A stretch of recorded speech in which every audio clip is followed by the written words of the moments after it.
Hello everyone, कैसे हो सारे के सारे। तो मैं रितेश मित्तल आ गया हूं आप सभी के बीच। भैया आज हम क्या करने वाले हैं, आज अपन लोग करने वाले हैं 10 most important question of the periodic classification. भैया क्वेश्चन नहीं कराने वाला हूं, कंसेप्ट भी कराने वाला हूं। क्लियर है? तो एक एक क्वेश्चन को समझ के करेंगे। चलो भैया फटाफट से स्टार्ट करते हैं। क्या बोला है ध्यान से देखो। तो बोला है an element has an atomic weight 40। तो देखो भैया बोला है कि एलिमेंट का एटॉमिक वेट 40 है। तो मान लेते हैं कोई एक एलिमेंट है एक्स और उसका एटॉमिक वेट कितना है भैया 40। आपको एक बात पता होना चाहिए, कोई भी एलिमेंट का जो ऊपर लिखा होता है वो उसका एटॉमिक वेट लिखा होता है, या मैं बोल सकता हूँ उसका एटॉमिक मास लिखा होता है। और जो नीचे लिखते हैं वो क्या होता है, एटॉमिक नंबर होता है। आगे देखो क्या बोला है, बोला उसका इलेक्ट्रॉनिक कॉन्फ़िगरेशन क्या भैया 2,8,8,2। तो जोड़ दो ना, 2 प्लस 8 प्लस 8 प्लस 2। तो वैल्यू क्या हो गया भैया 20। मतलब इसका एटॉमिक नंबर कितना है भैया 20 है। तो मुझे एक एलिमेंट का एटॉमिक नंबर पता चल गया, एटॉमिक मास पता चल गया। और अगर हल्का सा भी आपको पता होगा तो एटॉमिक नंबर 20 किसका होता है भैया, कैल्शियम का। तो कैल्शियम का एटॉमिक नंबर 20 होता है और एटॉमिक मास कितना होता है 40 होता है। इतना कोई दिक्कत है क्या? नहीं ना। आगे देखते हैं क्या क्या बोला है। विच of the following statement is not correct. कौन सा स्टेटमेंट करेक्ट नहीं है, आओ चेक करते हैं। पहला बोला है it belongs to the second group of the periodic table. बिल्कुल सही बात है भैया। कैल्शियम कैल्शियम जो आता है वो सेकंड ग्रुप में आता है। और आपको पता होना चाहिए सेकंड ग्रुप को क्या बोला जाता है। इसको बोला जाता है अल्कलाइन अर्थ मेटल। क्या बोला जाता है, याद करो, अल्कलाइन अर्थ मेटल। और मुझे तो याद है और आपको भी याद होगा, इसका मैंने शॉर्ट ट्रिक बताया था ना। अरे बेटा मांगे कन्या सुंदर बाप। अरे बेटा मांगे कन्या, कन्या सुंदर बाप राजी। ठीक है भैया, ये इसका क्या है, शॉर्टकट है। तो देखो बेरिलियम हो गया, मैग्नीशियम हो गया, कैल्शियम हो गया, स्ट्रोनेशियम हो गया, बैरियम हो गया और रेडियम हो गया। कोई दिक्कत है किसी को? तो ये कौन से ग्रुप में आता है भैया, सेकंड ग्रुप में आता है और इसको बोलते हैं अल्कलाइन अर्थ मेटल। तो ये सही है, बिल्कुल सही बात है। तो ये मेरा आंसर नहीं होगा। It has 20 neutrons. कैसे निकालते हैं न्यूट्रॉन, याद तो नहीं होगा, भूल गए होगे, भूल गए ना। तो आपको पता होना चाहिए कि नंबर ऑफ न्यूट्रॉन्स निकालने का जो फॉर्मूला होता है वो क्या होता है, atomic mass minus atomic number. तो 40 में से 20 गया तो कितना बचा भैया, 20 ही ना बचा। तो ये भी बिल्कुल भैया सही है। तो ये भी मेरा आंसर नहीं हो सकता। ठीक है, आगे बोला है the formula of its oxide is MO2। MO2 भैया बोला है कि इसका जो ऑक्साइड बनेगा वो क्या बनेगा, MO2 नहीं बन सकता। क्यों? जैसे कि अगर मैं यहाँ पे कैल्शियम लेता हूं तो कैल्शियम का ऑक्साइड बनेगा क्या, CaO। कैल्शियम का ऑक्साइड क्या बनेगा, CaO। क्यों बनेगा, देखो आपको पता होना चाहिए ऑक्सीजन का जो ऑक्सीडेशन स्टेट होता है वो होता है -2। और कैल्शियम का भी स्टेबल हो सकता है। आपको पता है लास्ट वाले सेल में 8 इलेक्ट्रॉन होना चाहिए। तो कैल्शियम कितना इलेक्ट्रॉन निकाल सकता है, 2। तो कैल्शियम पे चार्ज क्या आता है, +2। अगर यहाँ -2 तो यहाँ पे क्या आएगा, +2 आ गया ना। तो एक कैल्शियम के साथ एक ही ऑक्सीजन जा सकता है। जैसे मैग्नीशियम ऑक्साइड होता है तो वो क्या होता है, MgO। क्या होता है, MgO। अगर बेरिलियम का ऑक्साइड बोलेंगे तो क्या होगा, BeO। तो भैया अल्कलाइन अर्थ मेटल का कोई भी ऑक्साइड होता है तो एक अल्कलाइन एक अर्थ मेटल एक ऑक्सीजन, एक भैया अल्कलाइन अर्थ मेटल एक ऑक्सीजन। तो यहाँ बोला है दो दो ऑक्सीजन, तो ये गलत है और जो गलत है वही मेरा फाइनल आंसर है। ठीक है, अगला चीज क्या बोला, it belongs to the fourth period of the periodic table. बिल्कुल सही बात है भैया। देखो आपको पता होगा पीरियोडिक टेबल में क्या होता है कि फर्स्ट पीरियड में तो हाइड्रोजन और हीलियम ही होता है ना, ये फर्स्ट पीरियड है। तो अब जो स्टार्ट होता है वो सेकंड पीरियड से स्टार्ट होता है। तो सेकंड पीरियड में बेरिलियम आता है, थर्ड पीरियड में मैग्नीशियम आता है और फोर्थ पीरियड में कैल्शियम आता है। ये बात पता होना चाहिए। ठीक है, फिफ्थ पीरियड में स्ट्रोनेशियम, सिक्स पीरियड में बैरियम एंड सेवेंथ पीरियड में रेडियम। और पीरियोडिक टेबल में टोटल 7 पीरियड्स होते हैं। ठीक है, तो भैया जब क्वेश्चन करने आते हैं तो सिर्फ हमें आंसर नहीं चाहिए होता है, हम हर ऑप्शन को चेक करते हुए और हर ऑप्शन को डील करते हुए आगे बढ़ेंगे, जिससे हमारा बहुत कुछ क्लियर होगा। क्लियर है ना? चलो भैया आगे बढ़ते हैं। जो जो बात बोलता हूँ उसको लिखते चलना। ठीक है, चलो ये बात लिख लेना कि जो मेरा अल्कलाइन अर्थ मेटल होता है उसका जो ऑक्साइड होता है ना वो MO के फॉर्म में होता है, एक मेटल और एक ही ऑक्सीजन रहेगा। ठीक है ना, चलो आगे बढ़ते हैं। बोला है विच of the common property of the oxide CO। इसको बोलते हैं कार्बन मोनोऑक्साइड। लिखा करो, एक कार्बन एक ऑक्साइड, इसको बोलते हैं कार्बन मोनोऑक्साइड। ये NO क्या है, इसको बोलते हैं नाइट्रिक ऑक्साइड। नाइट्रिक ऑक्साइड, ठीक है। N2O इसको बोला जाता है नाइट्रस ऑक्साइड। और ये बहुत फेमस है भैया, अगर आपको याद नहीं है तो बता दूं क्या, इसी को बोला जाता है लाफिंग गैस। क्या बोला जाता है? Laughing gas. और याद करो, मैंने क्लास में बताया था, भूल गए ना, सब बात तुम भूल जाते हो। याद करो कब होगा नाश? अरे नौ को नाश होगा। आप बोल रहे हो सर ये क्या बोल रहे हो, नाश होगा भैया? अरे नाश किसी का नहीं होगा, शॉर्टकट है। नौ मतलब नो, नो नाइट्रिक ऑक्साइड, को मतलब कार्बन मोनोऑक्साइड, नास मतलब नाइट्रस ऑक्साइड, होगा मतलब वाटर। और ये चारों जो होते हैं ये मेरे कैसे ऑक्साइड्स होते हैं? Neutral oxide. मुंह पे होना चाहिए। नौ को नाश होगा कैसा ऑक्साइड है? Neutral oxide. तो मेरा आंसर कैसा हो जाएगा भैया? Neutral oxide. क्लियर है? ये सब बात बहुत इंपॉर्टेंट है, उतारते चलो। क्वेश्चन नंबर 1 हो गया, 2 हो गया, 10 में 8 क्वेश्चन तुरंत कर लिया हमने। आओ आगे, क्वेश्चन नंबर 3 क्या बोला है कि the ions O minus two F minus Na plus Al plus 3 are isoelectronic. मैं एक बात बताता हूं, अगर ये चैप्टर तुम पढ़ रहे हो और आइसो इलेक्ट्रॉनिक से क्वेश्चन नहीं बने, ऐसा हो ही नहीं सकता। मैंने आज के क्लास में भी 2 से 3 क्वेश्चन आइसो इलेक्ट्रॉनिक पे लिया, जो बहुत इंपॉर्टेंट होता है समझना। पहले मैं कंसेप्ट समझा देता हूँ, हर जगह मेरे लिए इजी हो जाएगा। आइसो इलेक्ट्रॉनिक का एक वीडियो भी मेरा डला हुआ है यूट्यूब पे, सर्च करिएगा आइसो इलेक्ट्रॉनिक, बेंजीन क्लासेस लिख दीजिएगा तो मेरा ही आएगा। 7-8 मिनट का बताया है, पूरा कंसेप्ट क्लियर कर दिया है, ठीक है ना। देखो भैया, आइसो का मतलब होता है सेम और इलेक्ट्रॉनिक का मतलब होता है इलेक्ट्रॉन। तो जिस स्पीसी में सेम नंबर्स ऑफ इलेक्ट्रॉन्स होंगे उसको हम लोग क्या बोलते हैं? आइसो इलेक्ट्रॉनिक स्पीसी बोलते हैं। जैसे देखो यहाँ पे बोला है O-2 है ना, तो आपको पता है ऑक्सीजन का एटॉमिक नंबर कितना होता है? 8। तो जितना एटॉमिक नंबर है उतना इलेक्ट्रॉन तो होगा ही होगा। और माइनस का मतलब क्या होता है? Gain of electron. तो O-2 में क्या होगा? 8 प्लस 2 10 इलेक्ट्रॉन। ठीक है भैया।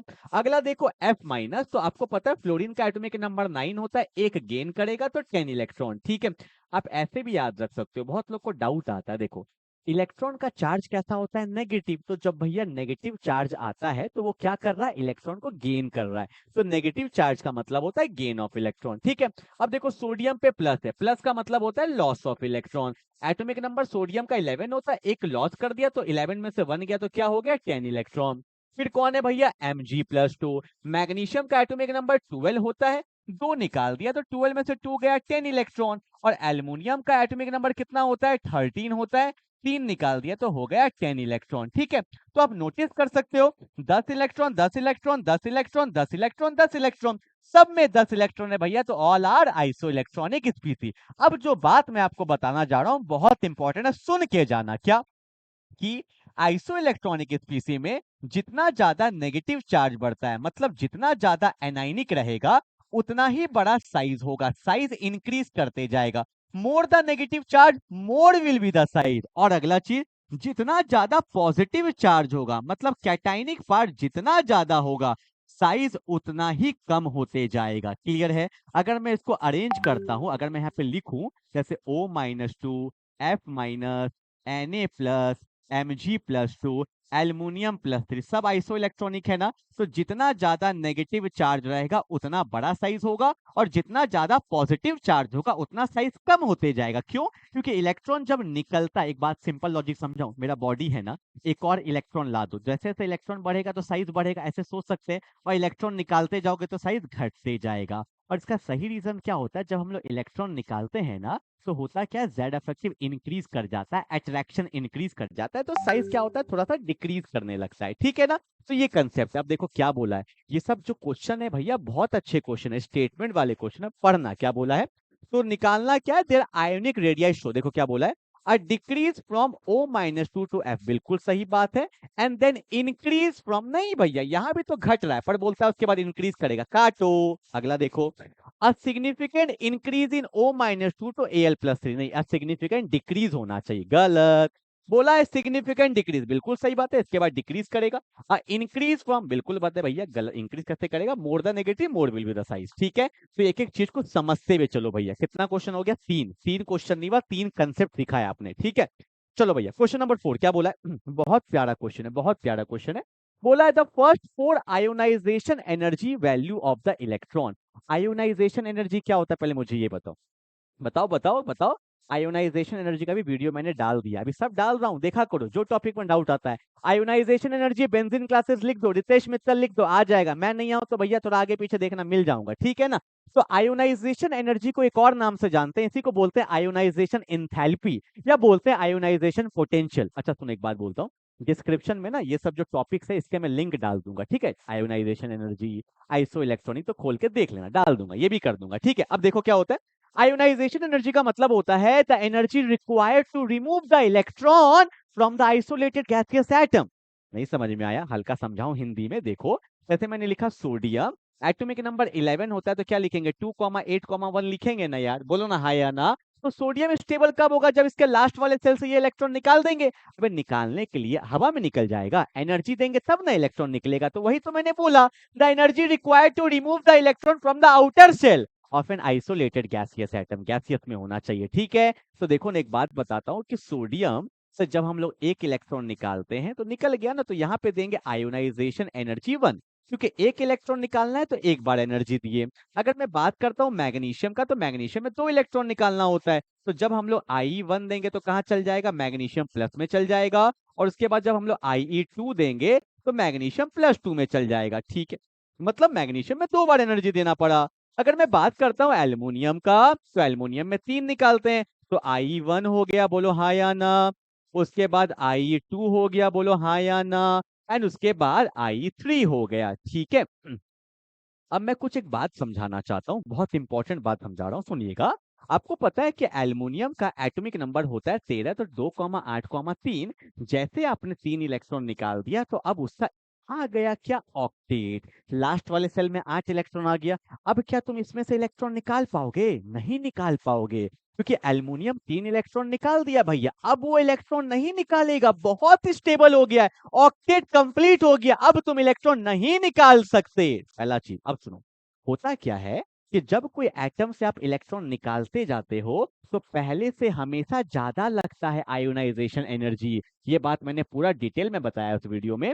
I1 से ज्यादा होगा I2, और I2 से ज्यादा होगा I3, क्योंकि जैसे जैसे इलेक्ट्रॉन निकालते हैं ना, न्यूक्लियस को पता चल जाता है, तो भैया वो पकड़ और तेज कर लेता है पहले से। तो जितना एनर्जी में तुम पहला इलेक्ट्रॉन निकाले हो उससे ज्यादा देना पड़ेगा दूसरा को, ठीक है।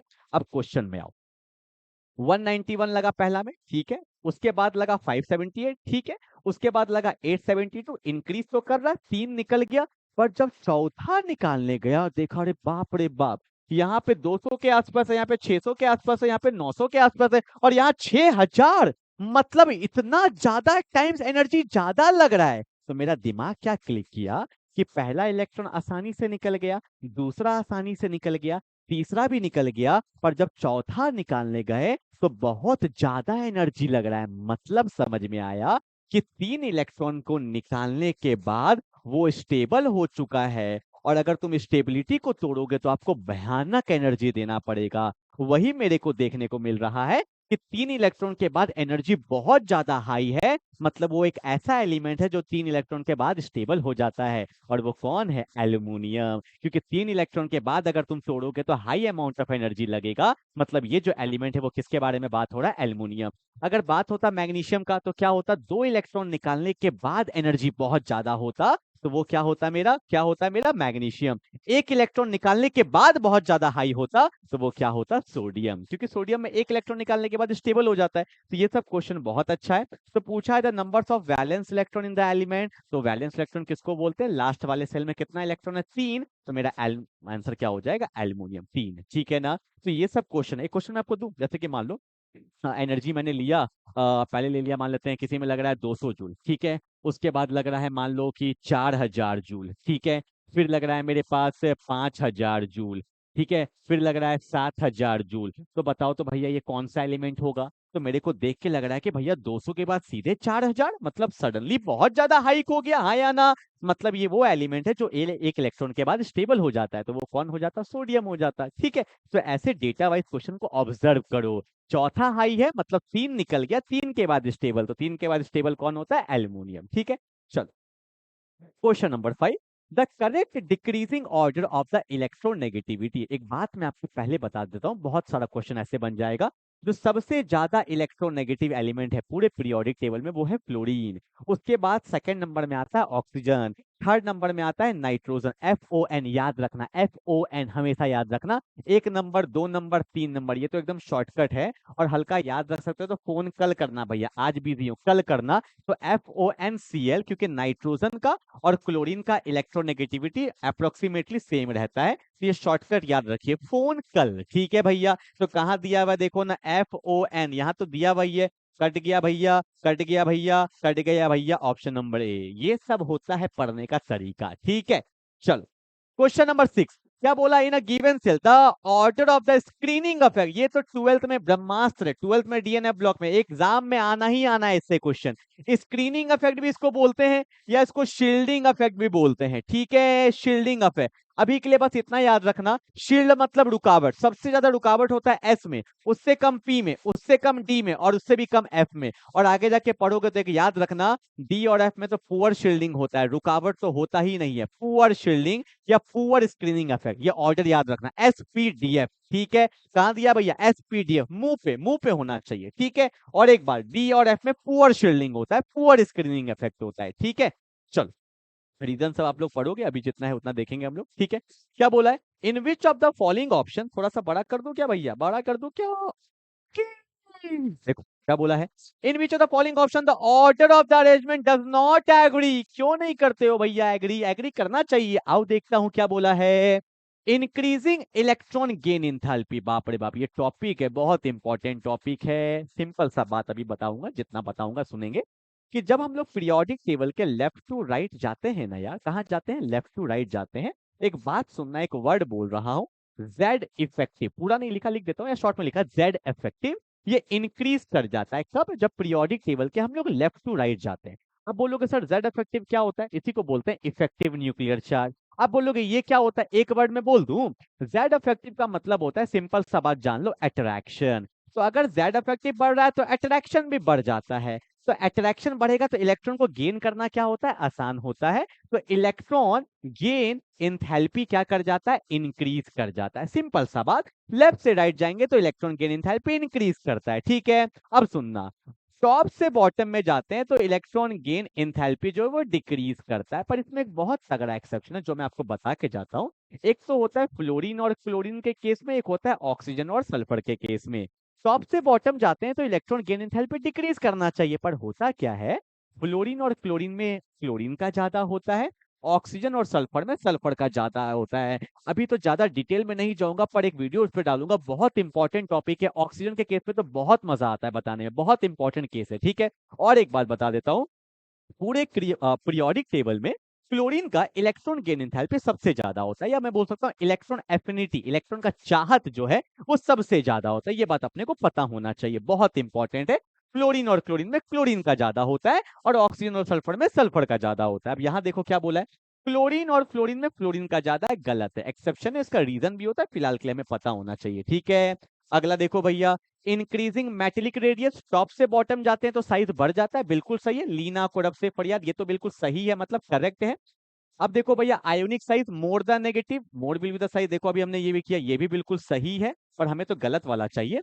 आयोनाइजेशन इंथैल्पी बोल लो या आयोनाइजेशन एनर्जी बोल लो, बहुत तगड़ा, बहुत क्वेश्चन बनता है, सुनेंगे ध्यान से, फिर से देखो, सुनो ये एक्सप्लेन कर रहा हूं। देखो आपको मैंने जस्ट बताया कि लेफ्ट से राइट जब जाते हैं तो जेड इफेक्टिव इंक्रीज करता है, तो अट्रैक्शन भी क्या करता है, इंक्रीज करता है। और आपको पता है जब अट्रैक्शन इंक्रीज करेगा तो इलेक्ट्रॉन निकालना आसान नहीं है, मतलब मेरे को आयोनाइजेशन एनर्जी क्या देना पड़ेगा, ज्यादा देना पड़ेगा। चाहे आयोनाइजेशन इंथैल्पी बोल लो, इंथैल्पी का मतलब भी एनर्जी होता है। तो ऑर्डर क्या आना चाहिए, ऑर्डर क्या आना चाहिए, lithium, beryllium, boron, carbon, nitrogen, oxygen, fluorine, ठीक है, नियॉन है, ठीक है। तो लेफ्ट से राइट जाएंगे तो आयोनाइजेशन एनर्जी इंक्रीज करना चाहिए, but this is not the correct order, इसमें एक्सेप्शन है, अभी बता देता हूँ, डिस्क्रिप्शन डाल दूंगा, वहां मैंने पूरा एक्सप्लेन किया है, ठीक है। एक बात याद रखिएगा, बेरिलियम और बोरोन, दो एक्सेप्शन सुन लो भैया, बेरिलियम और boron and nitrogen and oxygen, दो एक्सेप्शन है। होता क्या है, होना चाहिए था बोरोन का ज्यादा, पर ज्यादा किसका होता है, बेरिलियम का। होना चाहिए था ऑक्सीजन का ज्यादा, पर ज्यादा किसका होता है, नाइट्रोजन का। दो एक्सेप्शन है, मतलब जो करेक्ट ऑर्डर होगा वो होगा क्या, बोरोन और बेरिलियम में बेरिलियम का ज्यादा होगा, एंड नाइट्रोजन एंड ऑक्सीजन में नाइट्रोजन का ज्यादा होगा, एकदम मुंह पे होना चाहिए, ये एक्सेप्शन बहुत इंपॉर्टेंट है। क्लियर है? अब देखो भैया, नाइट्रोजन एंड ऑक्सीजन में नाइट्रोजन का ज्यादा होना चाहिए, तो ये गलत है। मतलब यहाँ पे मेरा दो दो आंसर होगा। बोला है does not agree, does not agree, तो कौन कौन एग्री नहीं है? Option number A and option number D, तो दो आंसर मेरा इसका होगा। ठीक है ना? ये एक्सेप्शन याद रखिएगा, ये सब बहुत इंपॉर्टेंट एक्सेप्शन है। इसका एक्सप्लेनेशन मैंने वीडियो में डाल दिया, डिस्क्रिप्शन में डाल दूंगा। दो वीडियो बहुत अच्छे से कर लेना, isoelectronic and the ionization energy वाला। एक और वीडियो डाल दूंगा इलेक्ट्रॉन गेन इंथैल्पी वाला, जिसमें ये एक्सेप्शन में बहुत अच्छे से डील करूंगा। केमिस्ट्री में कोई एक्सेप्शन नहीं है, हर चीज के पीछे का रीजन है। ठीक है, चलो आगे बढ़ते हैं। क्वेश्चन नंबर 8, बाप रे बाप, देख के तो लग रहा है हार्ट फेल हो जाएगा। हाँ जी भैया, क्या दिया? आराम आराम से, आराम आराम से देखो भैया, क्या बोला है कि identify the wrong statement, wrong निकालना है। देखो क्या बोला है, दिख रहा है आप लोग को ना? दिख रहा है ना? नहीं दिख रहा तो और जूम कर दूं क्या? जूम। देखो बोला है अमंग द आइसो इलेक्ट्रॉनिक स्पीसी, आराम आराम से, among the iso electronic स्पीसी smaller the positive charge. अच्छा, पॉजिटिव चार्ज को कम कर रहे हैं, ध्यान देना। आपको बोला जा रहा है स्मॉलर द पॉजिटिव चार्ज, अगर पॉजिटिव चार्ज को कम कर रहे हैं तो साइज कहीं ना कहीं क्या कर रहा है? इंक्रीज कर रहा है। एग्जाम्पल लू, सोडियम प्लस है, एल्यूमिनियम +3, अभी जस्ट देखा था, तो साइज बड़ा किसका होगा? सोडियम प्लस का। पॉजिटिव चार्ज को कम करेंगे तो साइज बढ़ेगा, देखा ना? भी आगे देखो क्या बोला है, among the isoelectronic species smaller the positive charge on the cation smaller is the ionic radius. गलत है, ले लाठी, पहले आंसर सही हो गया ना। Smaller the positive charge larger is the ionic radius, smaller the positive charge larger is the ionic radius. खत्म हो गया, बाकी भी चेक करेंगे। Among the isoelectronic स्पीसी greater the negative charge, negative charge बढ़ेगा तो साइज बढ़ेगा, बिल्कुल सही बात है भैया, बिल्कुल सही बात है।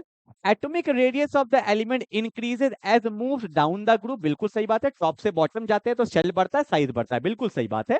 Atomic radius of the element decreases as moves across left to right, आपको पता है लेफ्ट से राइट जाते हैं तो जेड इफेक्टिव बढ़ता है, अट्रैक्शन बढ़ेगा तो साइज क्या होता है? घटते जल जाता है, बिल्कुल सही बात है। तो रॉन्ग कौन है? ए ए ए, मतलब यही तो है, ऑप्शन नंबर ए तो होगा।